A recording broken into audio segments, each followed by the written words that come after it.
Hey guys, BO3 here. Today I'm bringing you guys a low round setup guide to get you to high round. So basically a low round setup and a high round strategy all in one. This is going to be a very in-depth tutorial. So the first thing I do when I spawn in is I go over here to this fence and I aim in, and I like to see what perk is there because that tells me whether or not I have to buy certain doors. So then all you have to do from there is you want to get as many points as you possibly can in round one. And I did not do very good getting points in the first couple of rounds, so unfortunately I did have to buy a pistol off the gun or a pistol off the wall. And normally I don't have to do that. Normally I can just use the starting pistol until I get to the box. But unfortunately that didn't happen because I was going too slow. So then I saw where the box was, or I saw where I thought it was. So then I aimed in right here to see what perk was in there, and I saw it was double tap, so there's no need to go in there. And then now I know the box is in the far spot.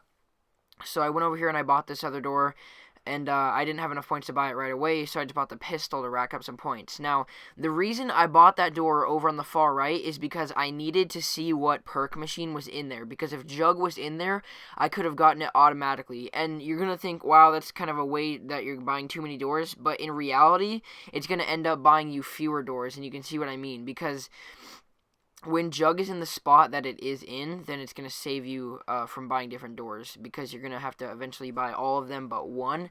So you see I sped up the round there, and then I finish all the zombies, and I try to leave this area before the end of round 5. Now, this is where you're going to see the strategy really taking into effect, and you're going to see, okay, this is how I save a door. So I end up killing the zombies right here. Like, I end up finishing almost the entire round, and I kill the zombies, and then I go by this door. Now, you can see here, I turn left to see what it is, and I see Speed Cola, and then I go up, and I see that that's Mule Kick, I believe. But you can see there's a door right where Mule Kick was that I would have had to buy if I went the right route. So if you go to the right, you're going to have to end up buying an extra door, because that door is kind of a detriment if you open it anyway. Nobody really likes having that door open. So now that I went left, I know Jug has to be in the now that I went left and I bought one door on the right, I know that Jug has to be in the very last door on the back of the map.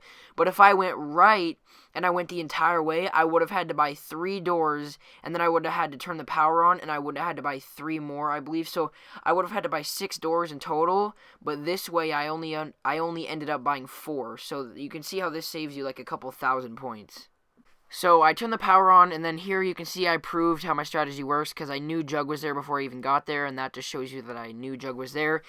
And then from then on, basically, I just take whatever weapon I have, and I rack up points, and then as soon as I have enough, I go buy Jug. So I knew exactly where Jug was. I didn't have to buy any more doors because I took the right side of the map instead of the left. So I ended up buying the door, and I finished the round not buying any more wall weapons because I didn't want to waste enough points. Like, your main priority, like, this might sound kind of crazy, but even before ammo, your main priority is Jug. Like, if I had like 2,490 points and there was a wall weapon or Jug and it was like round 9, I'd end up buying Jug, because there's other things you can do to get points. It might sound crazy, but you need, like, Jug is your number one priority. So here I went and bought ammo instead of buying another gun, which is why I usually end up using the starter pistol, or I buy the Kuda.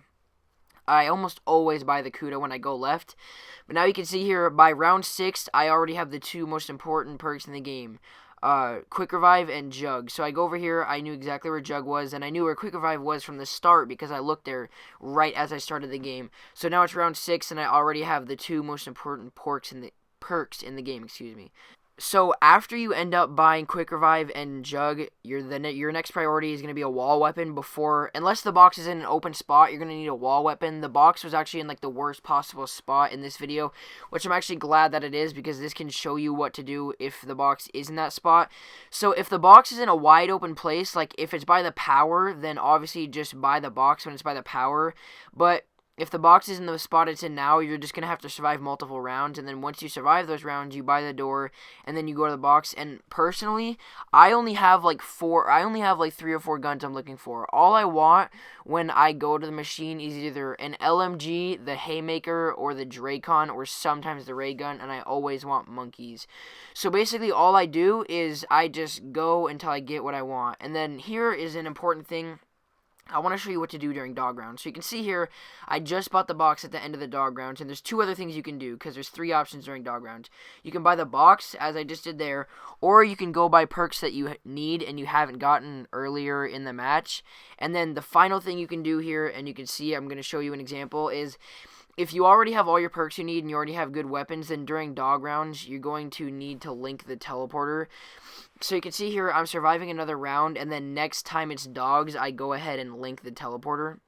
And always stay up here. In my opinion, if you have a good gun, you need to stay up here. This is one of my good friend's strategies. You can check him out in the description if you want. He's a way better zombies player than me, and he's uploading like a round 40 video tomorrow. But this is what I'm talking about. So this is during a dog round. I just bought a perk, and if I have all my perks ready that I already need, then I can go to the box here, and I can buy weapons out of the box if I have all, like you can see I already have all 4 perks. So now I'm trying to buy weapons out of the box. And if I already have all the perks and all the weapons that I need, then I could be linking a teleporter, as you see here, because that's obviously a main necessity. You need to have all the teleporters linked so you can obviously teleport or pack a punch. And then here's what I want to show you. For video's purpose, I used a sniper so I could get overwhelmed. So if you get overwhelmed on the catwalk, there's 2 options. You obviously have to jump down, but there's 2 things you can do. You can train in a circle like I'm doing right here, and I would say this is, and this might sound kind of weird, but I would say this is for like the less confident zombie players, and you can train in a circle for low rounds, and then obviously you just kill all of them once you have enough ammo. Now, the second option is for more confident players, and this is, say you get caught, obviously, like, using a wrong weapon, or you get caught off the reload for video's purpose. First thing you want to do is look for crawlers. If there's any crawlers, automatically shoot them when you drop down, but if there's not, then buy the trap. And if any zombies got past, the electric fence, or if there's any zombies spawning anywhere else, kill them, but wait until the entire group that was chasing you has chased into the electric fence, and then jump back through, and then all the zombies that just spawned on you will die. So I hope you guys enjoyed this video. This basically shows you how to get all the perks and all the guns with Pack-a-Punch that you need by round 15 to set you up for high rounds. So I hope you guys use this tutorial, and I hope it helps. And also, if you want to see an amazing zombies player, check the description.